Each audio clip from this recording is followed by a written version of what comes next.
కలకాలం ఉండవన్నా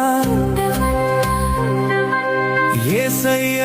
తోడు ఉంటే కలికాలం ఉండదన్నా కష్టాలే